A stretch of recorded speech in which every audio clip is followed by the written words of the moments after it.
I have plenty of wonderful people who say you're a dick, Gary, and you're wrong. So to me, you have to ask yourself why you're scared to reach out. Are you scared to reach out because you're not a natural salesperson? And even if you were selling this mug on the internet or door to door, you'd feel uncomfortable. Or like many people that I talk to, are you fearful because you actually deep down, you may know a friend or two that have been financially successful with network marketing, but you in your soul don't actually believe in the way it's structured and how people are compensated and selling on people. It's not even about the product. It's about the structure and the system and the kicking back. You have to ask yourself that question. Okay. All right? Awesome. Love you. Thank you. All right. Thanks so much. Miska, listen to me. Be a fucking leader. I am. Thank you so much. You got it. Bye. Let's keep this going. Bye-bye. Dustin, what do you think? Some good shit, huh? You didn't seem super enthusiastic for Dustin. All right, Eric Savage, what's good? My last name a little too much like Randy the Macho Man Savage and trying to jump in the ring before it was my turn, so I apologize for cutting you off. You didn't cut me off. Go ahead, Eric. So, Gary, my question is, I'm 28 years old. I've been working on my side hustle for about the last 6.5 years, and last June I actually I'm a digital agency focused on content creation and social media management, because again, it's something I've worked on for 6 years. Everything you're trying to put VaynerMedia out of VaynerMedia. You've done some really great things, but I want you to win. I'm kidding. Go ahead. So my question really is around, obviously the obvious happened. Corona happened, lost all of my clients but one. Thankful for that one, doing absolutely everything I can to maintain that one, to keep the doors open. Luckily, it's just me right now. I've always leveraged just part-time people to kind of fill the gaps or the voids whenever the scope, goes beyond what, I can comfortably deliver. So my question is around soliciting new business from a B2B perspective. Yes. Is it tone deaf to be doing that? Obviously, people are going to be distracted. It's tone deaf to be in sales. It's brilliant to be in branding. Do you want me to explain, Eric? Yes, please. I think it's potentially tone deaf to be even no matter how much you disguise it, I'm like, hey, get a free week of my service during these times. I think some people will be turned off. You making unlimited LinkedIn videos about what if scenarios, right? If you started What If with Eric Savage on LinkedIn and said, what if I was a dry cleaners during this time? Here's what I would do with social media. Brother, I always say, watch what I do, not what I say. I've started a 2-hour Q&A morning tea show because I'm making content, because branding and content is always right, because you're not asking for the sale, you're creating demand. Nobody from Nike calls you and says, would you like to buy a pair of sneakers? Right? They build a brand and then you want to buy sneakers. Nobody from Burger King calls you and be like, hey, would you like a Big Mac? No, they build a brand and then you come. Too many people think they're marketing and branding people, but what they are is salespeople. And when they get desperate, they become real salespeople. There's nothing wrong with sales. I love sales.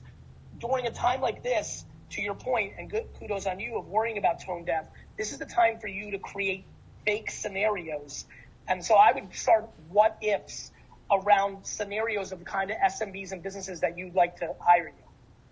Yeah, that's an amazing advice. And then my other question was, depending on how long this kind of streak goes with Corona, which again, hopefully it can be solved soon, but as a new small business owner, that's going through a crisis for the first time, what are these things that I can learn from this, but also how can I avoid from this, I don't want to say scarring me, but being overly sensitive now to cash flow, or being overly too conservative where I need to be going on the offense. So do you have any tips about, going through crisis before in your life of owning the business of what do I hold on to, but yet what do I try to block out going forward?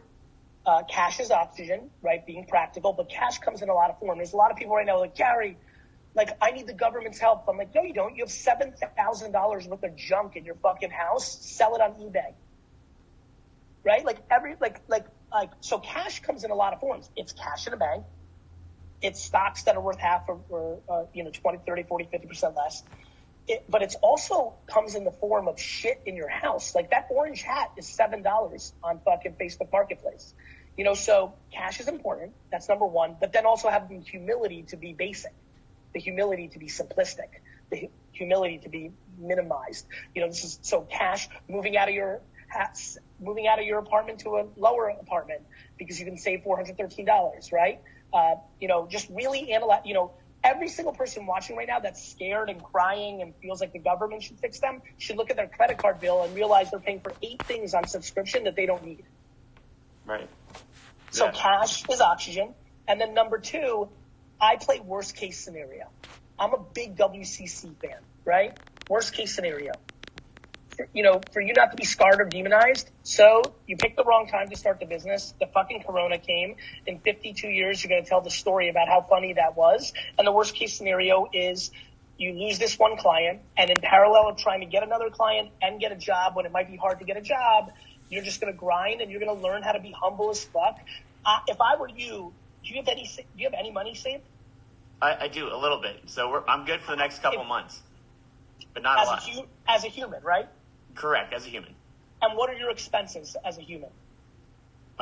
Rent, student loans, a car payment. But again, I've probably got maybe 3 months left that, I'm good to go before I just bleed out.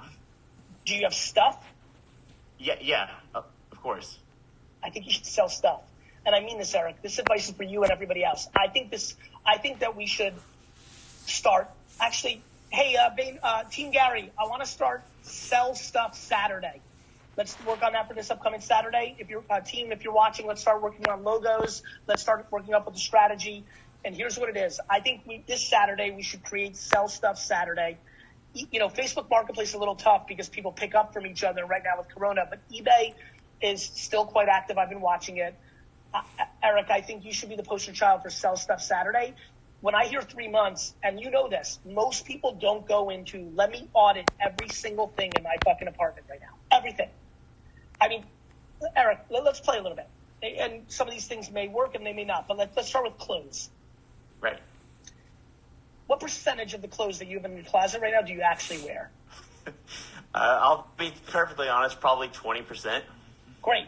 So when I think about 80% of your clothes being something you could sell on eBay, now one of the things I really like it for you is you also need to learn sales, brand, and marketing and market demands. You selling on eBay is actually going to also help you with your agency a year from now. So for you, selling stuff Saturday is going to be a huge deal because not only are you going to put another month in the caboot, and by the way, ironically, I think this thing sits in the 2, 3, 4 month range anyway. So could you imagine the serendipity of this Zoom and this tea time with Gary Vee leads to you selling a bunch of shit you didn't need anyway, learning how to be a marketer, a copywriter, a supply and demander, a researcher of what the right price is. Do I buy it now? Do I start an auction? Learning, right?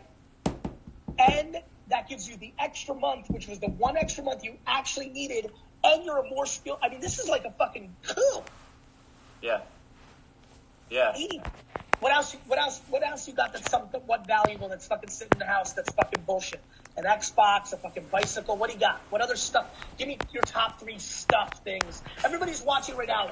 Please tweet out with hashtag Sell Stuff Saturday with the 3 items that are the most valuable that you least give a fuck about that you're going to sell this Saturday on eBay, Mercari, Craigslist. Again, I think it's a shipping thing because of the Corona thing. But Eric, for you, let's play here. What are the 3 most valuable things you have right now in your apartment that you're actually going to take a photo of, list, and sell?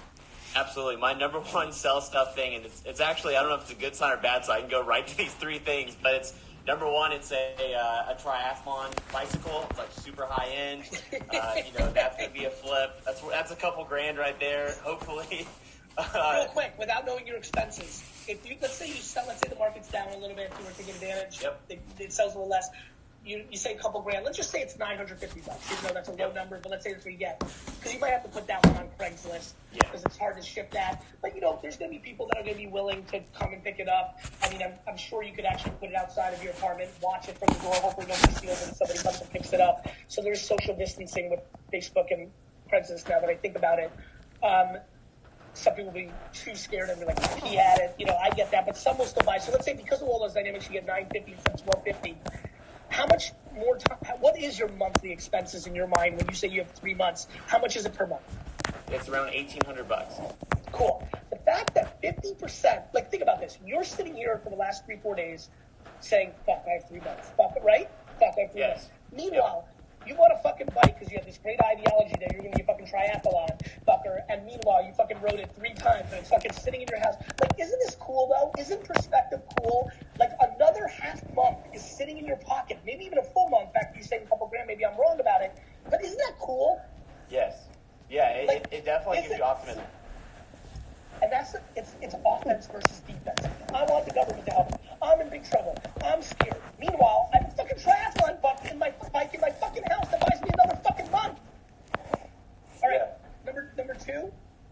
Yeah, for me, it's definitely an old laptop. I recently upgraded laptops this year. It's an Apple computer, so that's a couple $100 probably. Let's fucking go. Next. And then number 3, it's gonna go. You can tell with the orange beanie, I'm trying to be trendy. It's, all sorts of streetwear, jackets, cool sneakers, things like that at the end of the day, you can always rebuy on the other side of, Corona or whatever. So that's probably a couple $100 too. And that's Have you ever sold anything? Have you ever sold anything on the internet? You know what? I'm not lying to you. I actually did. I just recently moved to Nashville about 2 months ago to be around musicians because I work a lot with musicians. And I literally paid for my entire moving expenses by selling a ton of old sneakers and things in my closet on eBay only. I mean, a couple $100 is easy. StockX, posting on your Instagram, where you just say, who wants this for $500? Somebody should be really innovative and do like a QVC live stream on Facebook, walking around their house and saying, how much? Email me. Like, if you're like that kind of character, Macari, Offer Up, Close. There's some other like real posts, Poshmark, eBay, Craigslist, Facebook Marketplace. Eric, I'm really excited, man. Like, I really think you just bought yourself minimally another month, probably another 2. But do me a favor, take this energy and literally like literally go post now. No, I absolutely will, because I appreciate you saying this. Like I said, obviously I've sold them before, but sometimes when you start to get fearful in your head, things kind of change. You go defense. This is giving you, kind of an agenda to do the rest of the day. It's be able to jump off the call and start posting listings. I mean, it's action-oriented. Let's make selling stuff Saturday a global phenomenon. If somebody major right now with big audiences, if you can share this, let's make this a global phenomenon. This is going to help so many people. Eric, good luck, brother. Thanks, Gary. Appreciate your time. You got it. That was a good idea. Let's see how many people are tweeting selling stuff Saturday. There we go. Boom. There we go. Stacy Holland, I'm retweeting you. Steve Albazzi. There we go. Who else has got selling stuff Saturday? James Slice. If you guys want followers on Twitter, this is your chance because I'm retweeting the shit out of all of you, out of everybody. So far, not that many people have used the hashtag selling stuff Saturday, but Steve Albazzi, once again, said old sets of baseball cards, classic finals, old memorabilia. Let's fucking go. Let's keep this going. Johnny K, you're next on Tea with Gary V. All right, so I'm a junior at high school. I own a lawn mowing business in my town. And last year I had 16 to 20 clients. And this off season I've kind of invested in a right lawnmower, a trailer. I have a truck already. And I just want to know what I can do to help build that and get more clients and stuff. I would run Facebook. Do you have money? A couple bucks? Yeah. Good. Yeah. Have you ever run a Facebook ad to try to get customers? Yeah, I did last year. Yeah. How many different pictures and videos did you run in your local area? Like when I assume you ran the ad in your town, right? Yeah, just on we have a Facebook town page, so I just ran it on that and stuff like that. But so that means you paid a group to post something, not ran. Yeah. Okay. Did you run actual Facebook ads? What town do you live in? Washington, Illinois. Got it. So did you go into the ads admin and put 25 to 60-year-olds in Washington, Illinois, and then make an ad that runs in people's feeds, or you post it on a community board? I just posted it on a community board. The number one thing I want you to do, Johnny K, is to learn how to run Facebook ads. Okay. When you learn that, and so how do you do that? You literally Google after we're done here how to run Facebook ads, and you watch 10 YouTube videos. You're a young kid. It comes easier to you. I want you to run your first Facebook ad today, even though it's a terrible time to run an ad for a lawnmower, but I want you to just learn. Spend $100 to learn. Okay. And here's the key with ads, Johnny. The ads are broken up into 2 things. Who do you target? What's the planning strategy? And then what content do you put in front of them? For you, it's easy. You're just going to go after 30 to 70-year-olds in your town and the 5 surrounding towns or wherever you're willing to go do this, right? Yeah. Your key is going to be the fucking content that you put in the ad. Okay. I think a funny thing to do is actually have you film yourself or some of your family right now film you literally on the lawnmower right now and be like, I know it's Corona season, but just so you know, I'm sitting in my house and I can't wait to this fucking summer to, obviously don't say fucking, to this summer to mow your lawn. I think you can get customers now. You know, if you said, hey, book me now and get a 10% discount for this summer, you might get some customers now. You need to learn how to do Facebook ads. It will triple your business. Okay, awesome. Awesome, Johnny. Take care. Yeah, thank you so much. You're welcome, brother. All right, Dustin, let's get going. I need more tweets, everybody. Like, what do a lot of you not have Twitter? There's like 7,000 of you watching right now. I'm getting like 8 tweets. Come on, let's step it up. I need to know what you're selling on Selling Stuff Saturday. Let's go. John. Gary, how you doing? John, real quick, I apologize. Real quick, I'm looking at some of the stuff that people are listing, and I don't think it's going to sell very well, but that's okay. Like, what I'm most excited about is for a lot of you learning how to come up with titles for eBay posts, pictures for eBay, pictures for Facebook, pictures for Craigslist, pictures for Macari and Pushmark. Like, just the learning of supply and demand, the learning of selling something on the internet is more valuable than even if you sell and the dollars. And during this time when everyone's driven crazy, what am I going to do with myself? This is going to be a huge, huge thing. Sell It Stuff Saturday. Let's make it big. If you're watching right now, hashtag Selling Stuff Saturday on Twitter right now with the things you're going to be selling. I'm retweeting a bunch of you, so a bunch of you are going to get all sorts of new fucking followers on Twitter. This is your chance to grow, so hack me. Let's make this a movement. John Thomas, what's good? Hey, what's going on? So I run Tap Cancer Out, a nonprofit. If anyone is watching, if you're into grappling or MMA, I hope you check it out. But obviously, hold on, John. What? We have a problem. What's that? There is a Patriots helmet over your right shoulder. There's also a David Ortiz bobblehead too. Big Poppy doesn't bother me, but the Okay. Patriots thing. Can you do me? Can you go like move it a little bit so I don't see the logo, and then we'll go right back to it. I promise. That's harsh. That's harsh. I know I'm a harsh man, but I'm a simple boy. Thank you, sir. I appreciate that. I took it All away. right, I really appreciate it. I appreciate That's it. how much Go ahead, I my feel. friend. I care too. Go ahead, John. So it's sort of an awkward time for nonprofits, not just mine, Yes. but for all. We're event based. We're actually supposed to have our biggest one this weekend, so it's also a scary time too because Sorry. I was not planning to not have all that revenue. So we have events towards the end of the year that I'm fairly confident we'll host, and that should be fine. Having the John, have we talked before? Yeah, I was in 4Ds. I remember this. I remember your whole bit. I'm like, I had I different know. I'm like, I know everything about this business. I knew we had. Keep going, brother. I love your model, by the way. I really appreciate what you do.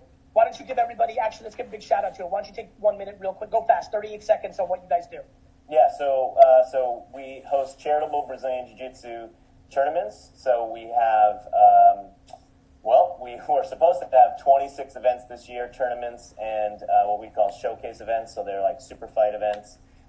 But our tournaments are for all jiu-jitsu competitors, any age, gender, experience level.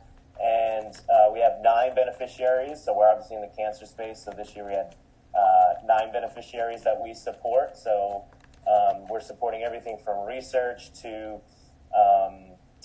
training, both domestically and internationally, survivorship support as well. We support a camp in Maine for folks that are going through life-threatening diseases. So we sort of run the whole gamut in how we support it, and we do it all through Brazilian Jiu-Jitsu, which I understand is sort of niche, but relevant to anyone who's even an MMA fan.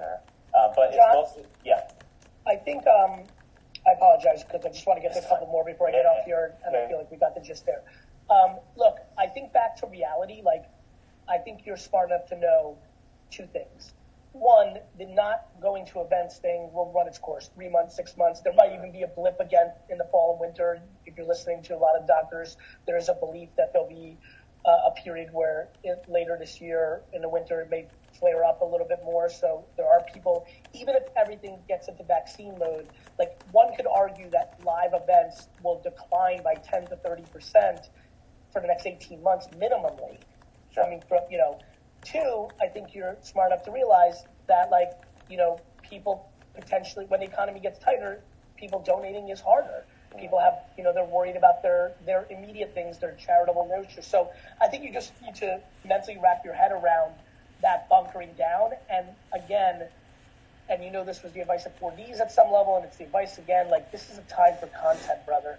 This is story time with JT. Like, This is like you putting out, the reason it was so quick for me to remember you was because you were such a compelling story and guy.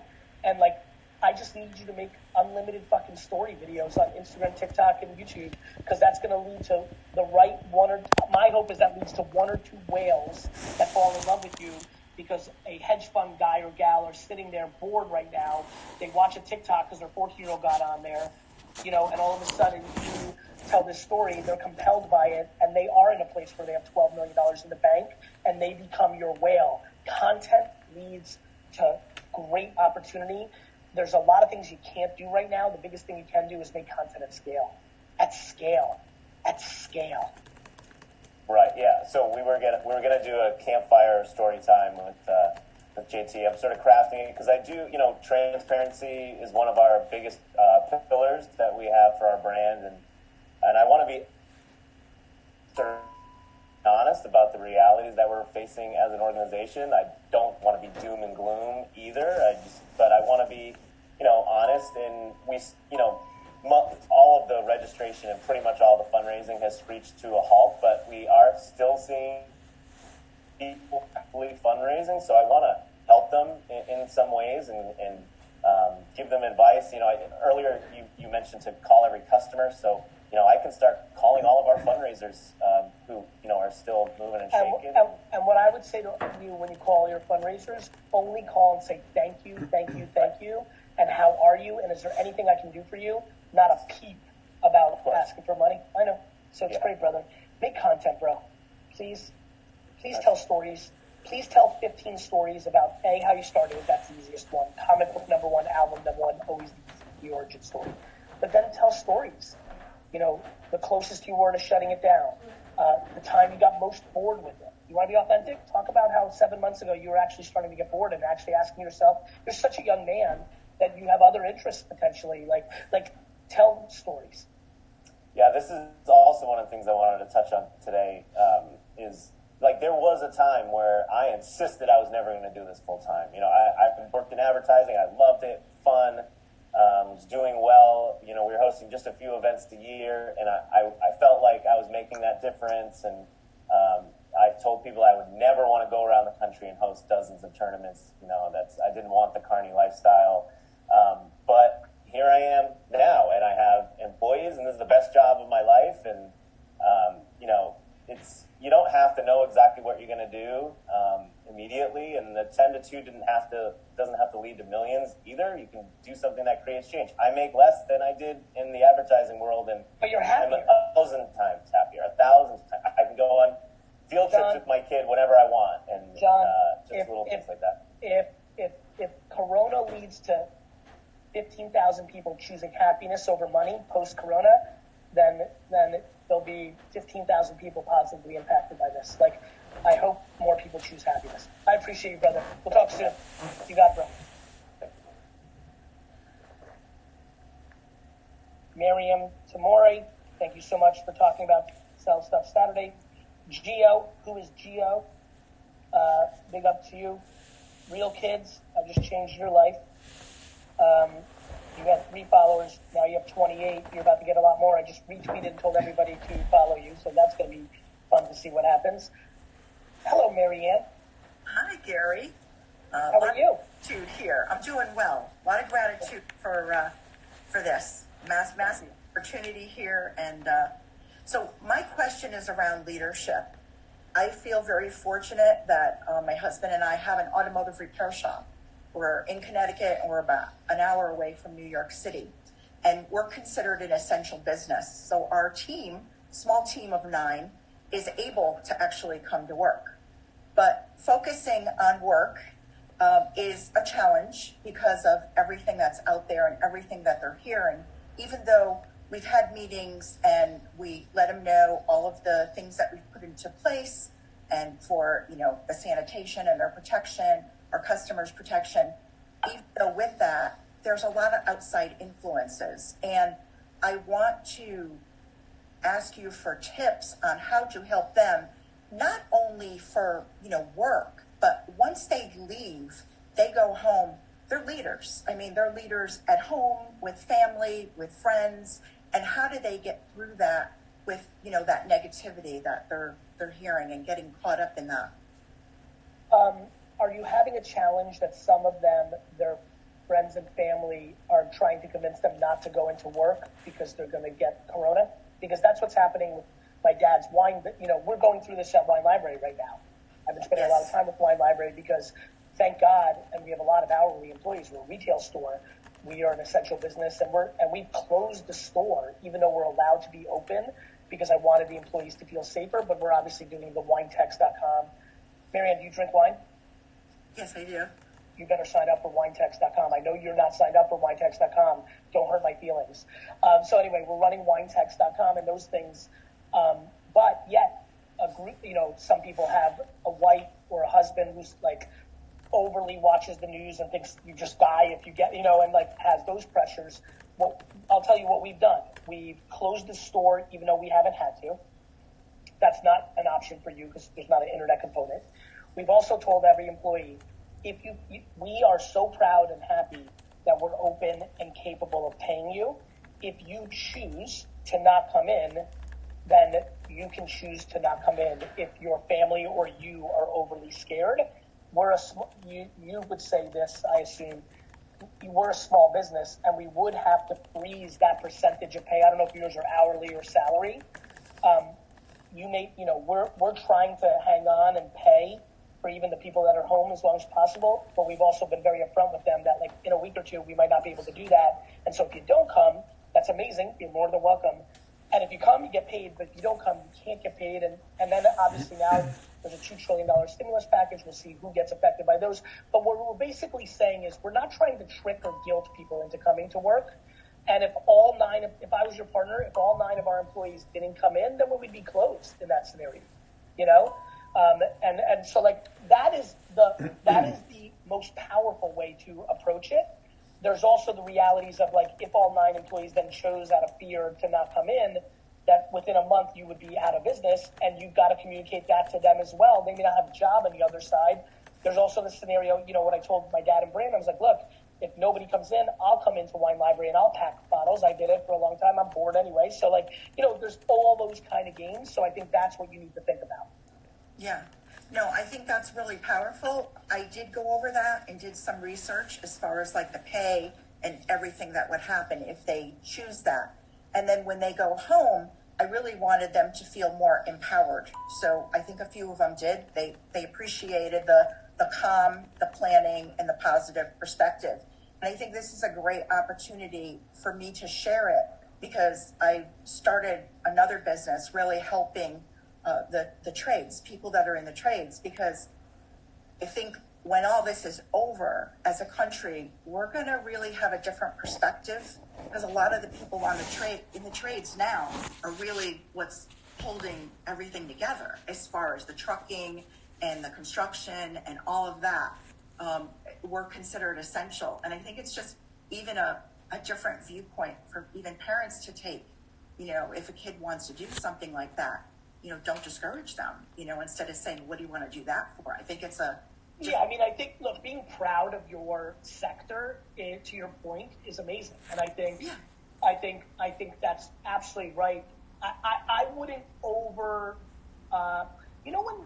when somebody gets is driving on the highway and then the cop lights go on and you get scared and you put both of your hands on the wheel, and then when the cop car drives by you, you get so relieved. And for another 7 to 15 minutes, you keep both hands on the car and you're 55, not 71 anymore. But then about 30 minutes later, you didn't even realize it, but you're kind of back to normal.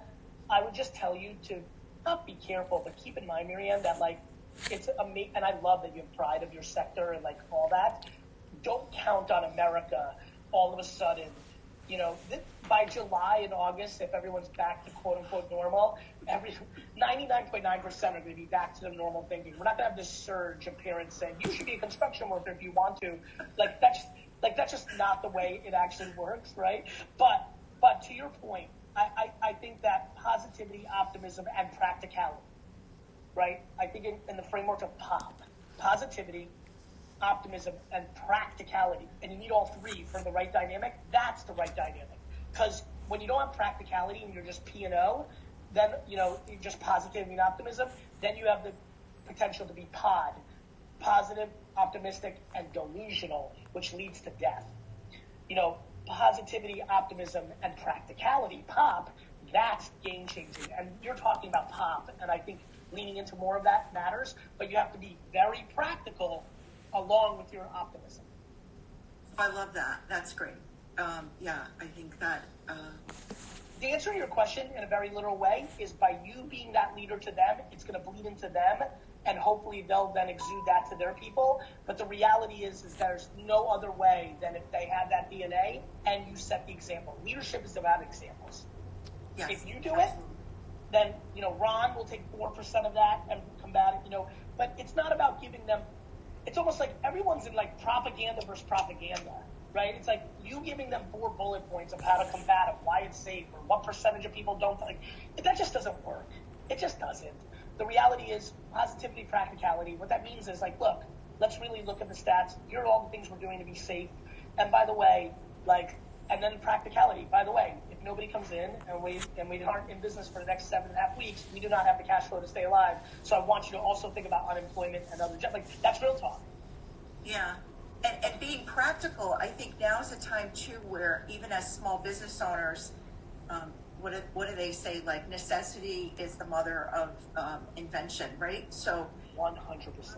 A lot of things, well, not even probably, there are a lot of things that should have been consistent and people should have been doing all along. Now it's forcing us to do.